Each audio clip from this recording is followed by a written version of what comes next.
Hello, my fellow orchid lovers around the world. Today, I have something a little special to share with you. A relative of mine, someone who has been growing and caring for orchids for more than half of his life, recently came to me with a gift. He had found a lovely orchid in his garden and wanted me to take it in, knowing how much I treasure these plants. Now, I've been caring for it for a little while, and I must say it has responded quite well. The leaves have perked up, the roots look stronger, and overall it's showing signs of good health. But as with many orchids, it's not perfect just yet. There are still a few little problems here and there that need extra attention. We'll begin by carefully removing the plant from its old pot. Take your time with this step, especially if the roots have grown tightly against the sides of the container. A gentle squeeze around the pot, or even tapping the sides, can help loosen the plant without breaking the roots. Once the orchid is out, take a close look. You can see the roots are quite soaked in water. This is a clear sign that the plant has been overwatered. Orchids love moisture, but what they love even more is air circulation around their roots.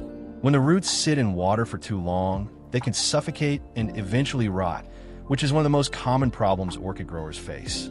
The potting medium here is pine bark, and over time it tends to hold more and more water as it breaks down. That's why it's important to replace it every year or two, depending on the condition of the bark. Old, soggy bark not only traps too much moisture, but can also attract pests and fungi. So our next step is to carefully remove all of the old pine bark.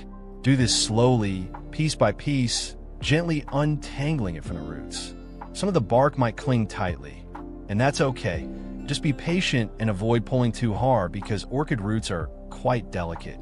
The goal is to free the roots completely so we can see their condition and give the plant a fresh start in new medium. Now that the old bark has been removed and the roots are exposed, the next step is trimming. For this, we'll need a clean pair of shears or scissors. Make sure your tool is disinfected before you begin. You can wipe it with alcohol or run it through boiling water. This prevents the spread of bacteria or fungi from one plant to another. Look closely at the roots. Healthy orchid roots are usually firm to the touch, with a green or silvery appearance. Unhealthy roots, on the other hand, are soft, mushy, or dark brown to black in color. These damaged roots can no longer transport water or nutrients to the plant, so it's best to remove them. With your shears, carefully trim away each unhealthy root one by one. Take your time. It's better to go slow and be precise rather than risk cutting healthy roots. Each clean cut gives the orchid a chance to focus its energy on the strong, living roots that remain.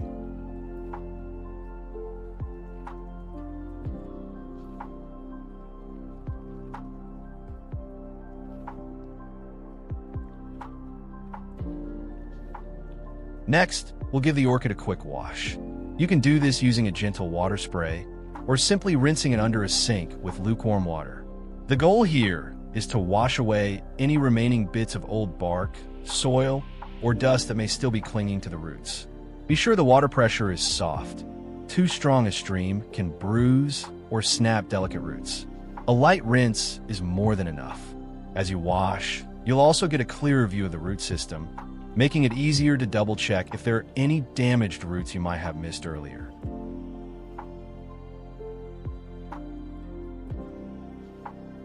While we're cleaning the orchid roots, let me share something fascinating. Have you ever heard of Rhizanthella gardneri? It's also known as the Western underground orchid, and it's one of the rarest and most unusual orchids in the world. What makes it so special is that it spends its entire life underground, even when it blooms. Instead of using sunlight to make food like most orchids, it lives in a unique partnership with fungi in the soil, which provide it with the nutrients it needs. Because of this hidden lifestyle, it was only discovered in Australia back in 1928, and even today, very few people have ever seen one in person. It's a nice reminder that orchids are full of surprises, from the ones we grow at home with bright flowers to these mysterious species living completely out of sight.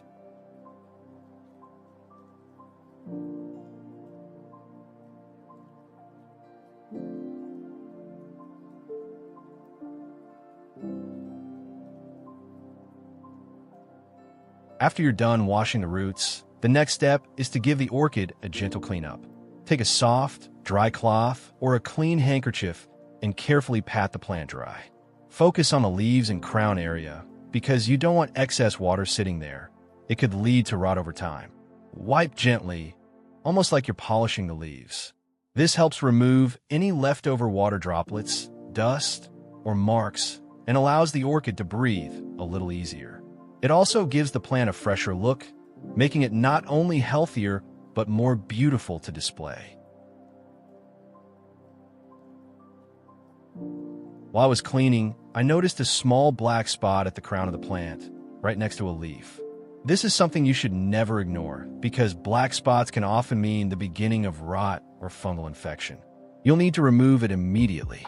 Use a clean, sterilized tool like tweezers, a cotton swab, or even the tip of your scissors to carefully take out that darkened tissue. Be very gentle so you don't damage the healthy parts of the crown. After removing it, finish up the cleaning with your dry cloth or handkerchief, making sure no extra moisture is left around the crown area. Keeping this spot clean and dry will protect the orchid from future infections and help it recover faster. Now we'll be using 1 full coconut for this step, and more specifically, the coconut water inside. Coconuts are naturally packed with minerals and growth-boosting compounds that can be very beneficial for orchids when used correctly. To begin, we need to open the coconut. This part can be a little tricky because the shell is extremely tough. The safest way is to use a large, sharp knife or a machete. If you're not confident with that, you can also use a specialized coconut opener, which makes the job much easier. Take your time here and always be mindful of your hands and surroundings. Safety first. Once you manage to crack it open, you'll hear that satisfying sound of the shell splitting. Carefully pour the coconut water into a clean cup or bowl. Make sure no bits of shell fall in. We only want the pure liquid for our solution. Coconut water is naturally sterile when it first comes out, so it's a great base for feeding orchids. Now, a quick note, don't throw away the rest of the coconut. The white flesh inside is absolutely delicious and full of nutrients. You can eat it fresh with a spoon, cut it into slices as a snack, or even blend it into smoothies. Now that we've collected our coconut water, the next step is to measure out about 100 milliliters of it.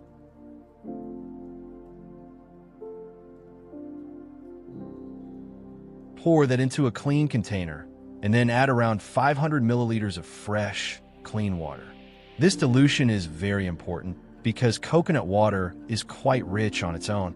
By mixing it with plain water, we create a gentle solution that's safe and effective for orchids without overwhelming their roots.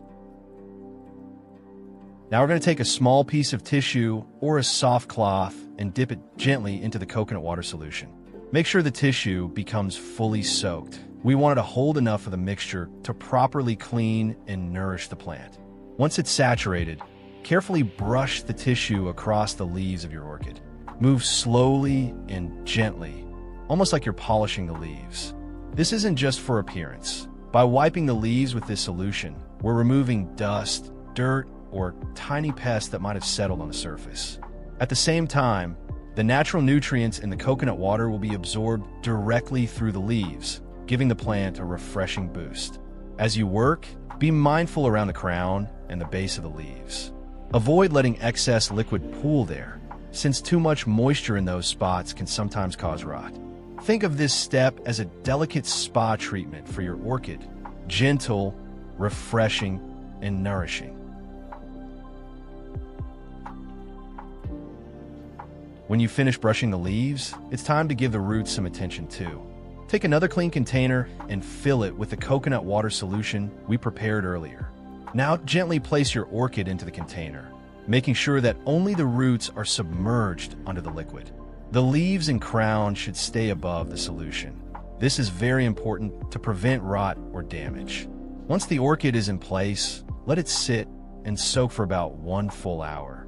During this time, the roots will slowly absorb the nutrients and growth hormones from the coconut water.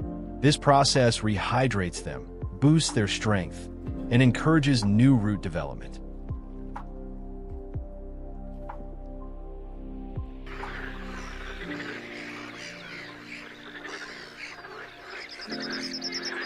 After 1 hour has passed, carefully lift your orchid out of the container and place it on a clean surface. Before doing anything else, give the plant a quick but mindful inspection. Start with the roots. Check their color and texture. Healthy roots should look plump and greenish or silvery, showing that they've absorbed the solution well. If you still notice any roots that look soft, mushy, or blackened, it may be best to trim those away so the plant can focus on the healthier ones. Next, take a look at the leaves. They should feel a little firmer and fresher after the treatment. Any dust or residue should now be gone, leaving the surface clean and smooth. Now, to help protect the orchid after trimming, we're going to use a little cinnamon powder. Cinnamon is a natural antifungal and antibacterial agent, making it a simple but powerful tool in orchid care. Take a small, clean paintbrush and dip just the tip of it into the cinnamon powder. You don't need a lot, just enough to lightly coat the brush. Then, gently tap or brush the powder directly onto the freshly trimmed areas of the roots or any small cuts on the plant. The cinnamon will act like a natural seal, helping to dry out the wound quickly and preventing infections from setting in. It's completely safe for orchids, as long as it's only applied to the cut surfaces and not on the roots that are still alive and healthy.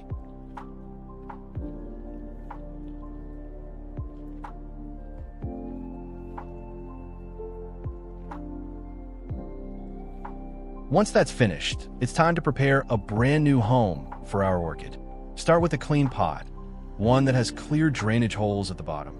Good drainage is absolutely essential because orchids need their roots to breathe and excess water to escape easily. Now, this time we're going to add a little extra support. Place a few pieces of foam at the bottom of the pot. This helps improve air circulation and prevents the roots from sitting in water. In the center, add a metal base or stake. This will serve as a steady anchor for the plant, helping it stand upright as it grows.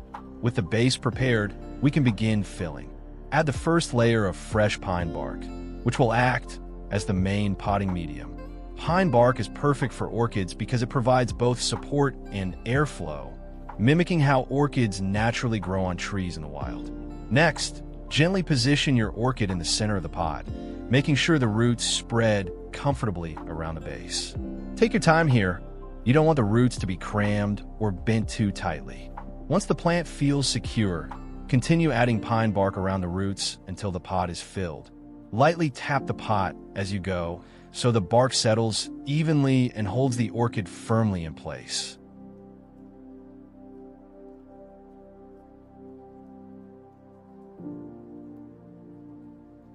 Next, we'll secure the orchid to its support. Take a piece of soft wire or gardening tie and gently wrap it around the base of the plant, locking it to the stake we placed earlier. Make sure not to tighten it too much. The goal is simply to keep the orchid steady, not to squeeze or damage the stem. A light, firm hold is enough to prevent the plant from wobbling while it establishes itself in the new pot. This stability is very important because as the orchid produces new roots, it needs to feel secure in order to grow strong and anchor into the bark.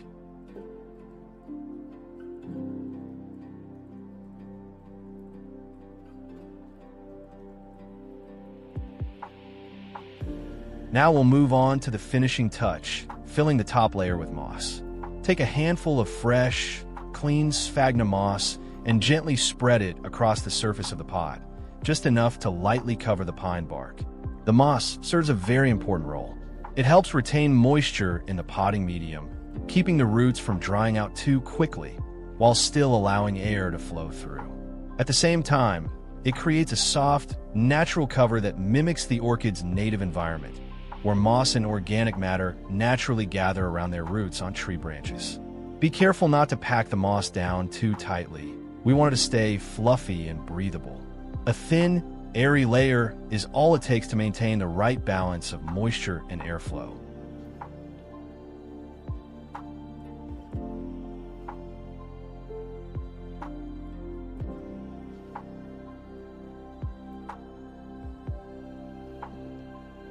From here on, this step is absolutely critical. Routine care. Repotting and preparing the orchid's new home is only the beginning. What truly determines its success is the consistency of your care in the weeks and months that follow. That means keeping a close eye on the plant, making sure it gets just the right balance of water, light, and airflow. Don't let water sit inside the crown. Always check that the pot drains properly and stick to a gentle watering schedule rather than guessing. Make leaf cleaning a regular part of your routine too. A quick wipe every week or two keeps dust, pests, and bacteria from building up. And most importantly, don't rush the process. Orchids are slow and steady plants. If you give them patience and consistency, they'll reward you with new growth, stronger roots, and eventually beautiful blooms.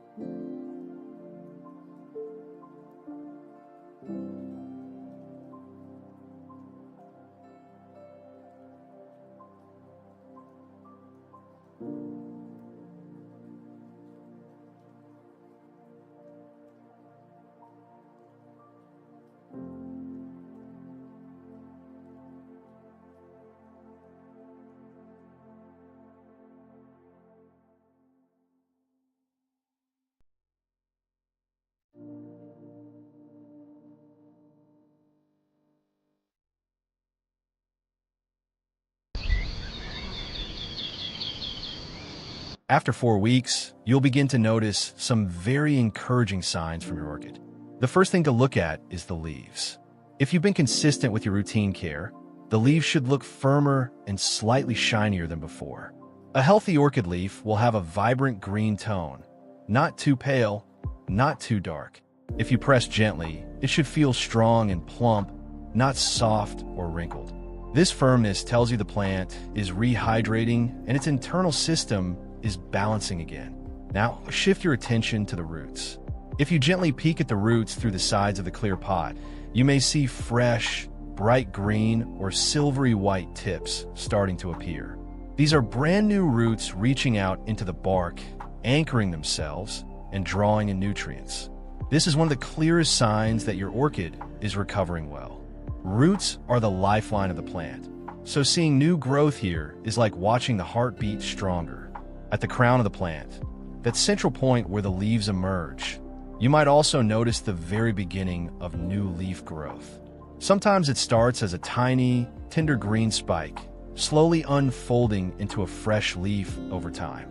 This is another positive signal, because orchids usually only produce new leaves when they feel stable and secure in their environment.